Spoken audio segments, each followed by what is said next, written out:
সংসদে প্রথম অধিবেশনে বক্তব্য পেশ করিবেন জনকল্যাণ পার্টি থেকে নির্বাচিত জনাব হারুন চাপ। মাননীয় সদস্য, আপনার সময় 2 মিনিট। ধন্যবাদ মাননীয় স্পিকার। মাননীয় স্পিকার, আমরা এক হতভাগা বাংলাদেশী, যে দেশের প্রধান কাজ হলো চুরি, ডাকাতি, ছিনতাই, খুন খারাপি এবং চাঁদাবাজি, যার কারণে আমাদের দেশ আজও উন্নয়নের ছোঁয়া পায়নি। মাননীয় স্পিকার, আপনি জানেন যে নেপালে নতুন সরকার গঠিত হওয়ার পর থেকে আগামী 5 বছরে তারা কিভাবে দেশকে ডেভেলপ করবে অলরেডি সেই লিস্ট তারা তৈরি করে ফেলেছে।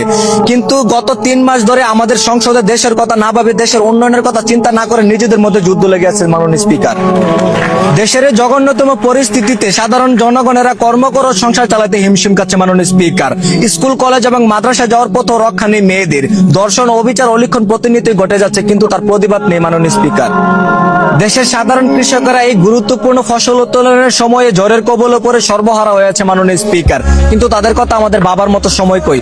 দেশের চট্টগ্রাম সহ উন্নতিশীল সিটিগুলোতে পাহাড় পরিমাণ পানি জমে বন্যা হয়ে আছে, সেই সিটি কর্পোরেশনের কর্মকর্তারা নিজের ট্যাগ ভরতে ব্যস্ত থাকে। মাননীয় স্পিকার, বর্তমান জেনারেশনে মাননীয় স্পিকার সারা দেশের শিক্ষার্থীরা পড়াশোনা বাদ দিয়ে টিকটক এবং বিভিন্ন অ্যাপ সহ অনলাইনে তাদের 99% মনোযোগ দিয়ে পড়াশোনাকে এড়িয়ে যাচ্ছে। মাননীয় স্পিকার, প্রকৃতভাবে পরীক্ষা নিতে গেলেও শিক্ষামন্ত্রীকে নিয়ে হাসি ঠাট্টা করছে। তবে কি এটাই আমাদের স্মার্ট বাংলা গড়ার লক্ষ্য? মাননীয় স্পিকার, এদেশের আইন এতটাই স্ট্রং যে গতকাল ছিনতাইকারীদের তদন্ত করতে গিয়ে পুলিশের শটগান ছিনতাই হয়ে যায়। মাননীয় স্পিকার, এদেশের আইন শৃঙ্খলা বাহিনীর কাছে ততগুলো অস্ত্র নেই যতগুলো অস্ত্র রয়েছে সন্ত্রাসীদের কাছে। মাননীয় স্পিকার, তবে মাননীয় স্পিকার, শেষ ভালো যার সব ভালো তার, পুরো দেশ ও জাতির নিরাপত্তায় কাজ করে আইন ব্যবস্থা। সুতরাং আইন যদি সঠিক ও ন্যায় পথে চলে তবেই দেশে শান্তি ফিরে আসতে পারে। ধন্যবাদ মাননীয় স্পিকার।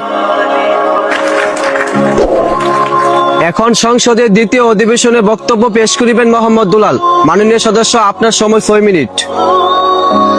ধন্যবাদ মাননীয় স্পিকার। মাননীয় স্পিকার, অতি দুঃখের সাথে আমি একটা কথাই বলতে চাই, জনগণের ভোটের মাধ্যমে আজকে আমরা এই পর্যায়ে অর্থাৎ সংসদে আসতে পেরেছি। মাননীয় স্পিকার, ফ্যাসিস্ট আমলে ফেসিবাদীদের মতো রাতে ভোট মেরে এখানে আসি নাই। মাননীয় স্পিকার, বিগত 3 মাস হয়ে গেল আমরা নির্বাচিত হলাম, কিন্তু এখনো জনগণের সুখ শান্তি আশা আকাঙ্ক্ষা ফিরিয়ে দিতে পারেনি। মাননীয় স্পিকার, কারণ নিজেদের ঘরের সমস্যা অর্থাৎ সংসদের সমস্যাই সমাধান করতে পারি না আমরা, তাহলে বাইরের সমস্যা কিভাবে সমাধান করবো আমরা? মাননীয় স্পিকার, আমরা যারা এই সংসদে বসে আছি তাদের মধ্যে কেউ অশিক্ষিত বা জ্ঞান শূন্য নয়, প্রত্যেকটা মানুষ স্মার্ট, শিক্ষিত এবং জ্ঞানী ব্যক্তি। মাননীয় স্পিকার, এত জ্ঞান থাকার পরও আমরা দেশের উন্নয়নের কথা চিন্তা না করে একে অপরের পিছনে আঙুল ঠেকাতে ব্যস্ত থাকি। মাননীয় স্পিকার, গোটা দেশ তাকিয়ে আছে আমাদের এই সংসদের দিকে। মাননীয় স্পিকার, কখন দেশ সংবিধান অনুযায়ী চলবে, কখন দেশে উন্নয়ন ও শান্তি ফিরে আসবে। মাননীয় স্পিকার, কিন্তু তারা হতবাক হয়ে তাকিয়ে দেখছে সংসদের মধ্যে চলছে খুচাখুচি, চিল্লাচিল্লি এবং বিনোদনমূলক কাজ। মাননীয় স্পিকার, এখানে শিক্ষিত ব্যক্তিরা জ্ঞানের আলোকে কাজে লাগিয়ে দেশের উন্নতির কথা না চিন্তা করে ঘন্টার পর ঘন্টা খাতায় নোট করে রাখে যে কাল সংসদে কাকে ছোট বানানো যায়, কাল সংসদে কার পিছনে আঙুল ঠাকানো যায়। মাননীয় স্পিকার,